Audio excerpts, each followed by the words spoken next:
Ce Shabbat est un très grand Shabbat. C'est Yud Shvat. C'est Shabbat Shira. Yud Shvat, une date qui a eu un grand impact sur notre génération. Exactement il y a 75 ans, Shabbat matin, vers 8 h du matin, Rabbi Yosef Yitzhak, qui était le 6e rabbi de Chabad, qui a été 7 fois en prison en Russie pour avoir diffusé le judaïsme. Et la dernière fois, il a été même condamné à mort. Et Baruch Hashem, avec beaucoup de Messirut Nefesh qu'il a eu pour diffuser la Torah, même quand ils ont interdit d'étudier la Torah avec les enfants, il a eu un grand miracle et il a été libéré de prison. Et il est arrivé le dernier bateau qui s'est sauvé des Allemands en 1940. Et 10 ans plus tard, Shabbat matin, vers 8 h, il quitte ce monde. Et il est remplacé par son gendre, le rabbi. Donc c'est deux grands événements qui se passent ce Shabbat. Mais quand on regarde un petit peu ce qui se passe dans le monde, on voit quelque chose d'incroyable que le rabbi a pris sur lui une mission impossible. Le rabbi a pris sur lui d'arriver à chaque juif dans le monde et il l'a réalisé. Nous sommes chanceux d'avoir le rabbi dans notre génération et quand on célèbre le jour que le rabbi a pris son leadership, le jour que le rabbi a eu cette vision, comment est d'avoir avec un amour infini vers chaque juif, d'arriver à chaque juif. Je partage avec vous, j'étais une fois dans un avion, l'avion il allait d'Israël et les gens, je faisais escale et les gens étaient en route pour aller à Thaïlande. L'avion était rempli des Israéliens et un il dit moi je vais passer Shabbat à Bangkok. Bangkok, il y a 2 grands repas de Shabbat. Moi, je réservais pour le premier repas parce que dans chaque Shabbat, dans chaque repas, il y a comme 100-150 personnes. Après, il y a d'autres qui m'ont dit nous, on va à Pocket. Et une autre famille israélienne m'a dit nous, on s'est installé juste à côté de Chabad. C'est incroyable comment le rabbi a rendu ce monde que là où tu vas, tu peux manger du kasher, tu peux passer un Shabbat. Même des gens qui ne sont pas religieux, même des gens qui sont loin, ils se connectent. C'est quelque chose d'inimaginable qui est en train de se passer devant nos yeux. Donc ce Shabbat, il faut faire l'Echaim.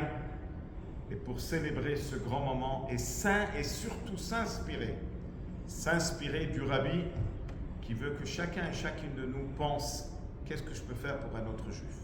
Et là, on va passer à la paracha de cette semaine dans la même direction de cette grosse date de Yud Shvat. Paracha de cette semaine nous raconte qu'il y avait 4 opinions. Les Juifs étaient bloqués, la mer en avant, les Égyptiens en arrière. Il n'y avait pas où aller. Et le Juif se partage en 4 opinions. Première opinion, c'est que on va se jeter dans la mer. C'est-à-dire qu'ils sont prêts à se suicider, mais ne plus avoir affaire avec les Égyptiens.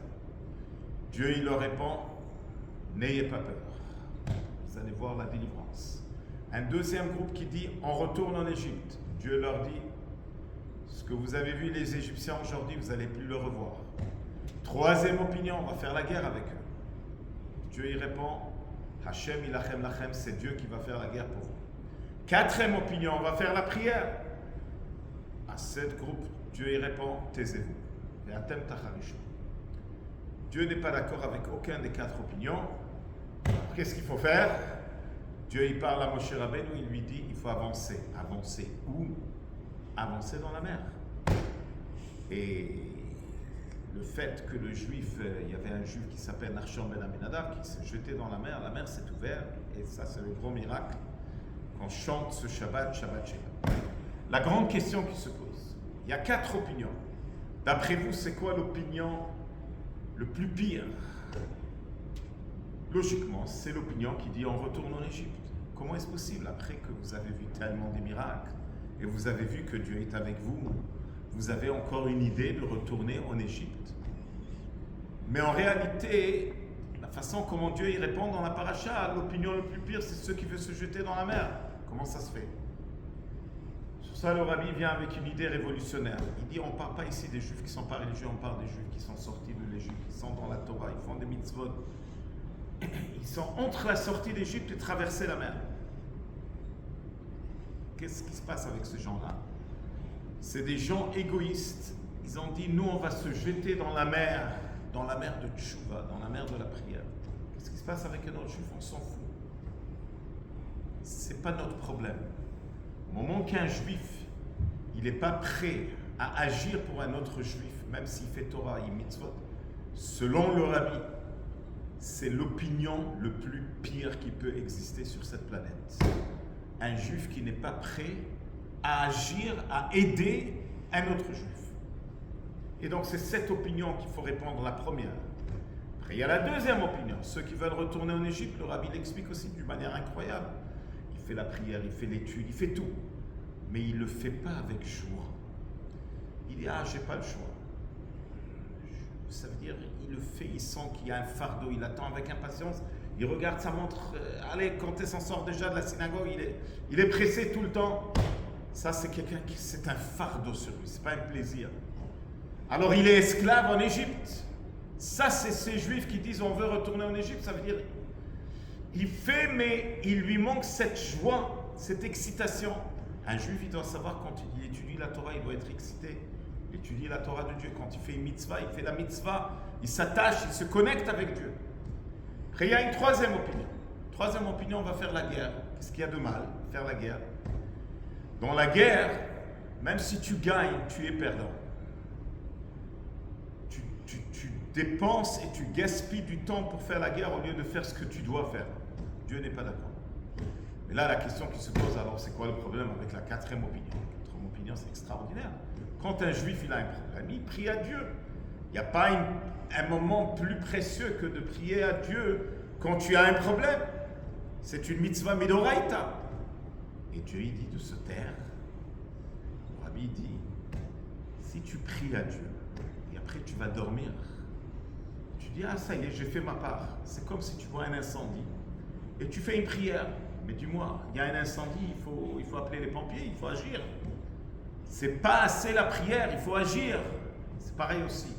Quand on vit dans une génération où il y a tellement d'assimilation, aujourd'hui il faut agir. Qu'est-ce qu'on peut faire pour sauver encore un juif? Avant, c'est ça le grand message, et c'est ce que le rabbi il a fait. Il a pris des jeunes rabbins, il les a installés dans le monde entier, dans des endroits où il n'y a pas de kasher, où il n'y a pas de mikvé, où il n'y a pas d'école juive. Il a dit, installez-vous, parce qu'il faut sauver, il faut arriver à chaque juif et renforcer le judaïsme. Ça, c'est le grand message. Daber el bnei Israël, parle au peuple juif, ve'yissaou. Maintenant, c'est le moment de voyager. Voyager vers la Géoula. Be'ezrat Hashem, ça, c'est quelque chose que le rabbi nous a promis, que nous sommes la dernière génération de l'exil et la première génération de la délivrance.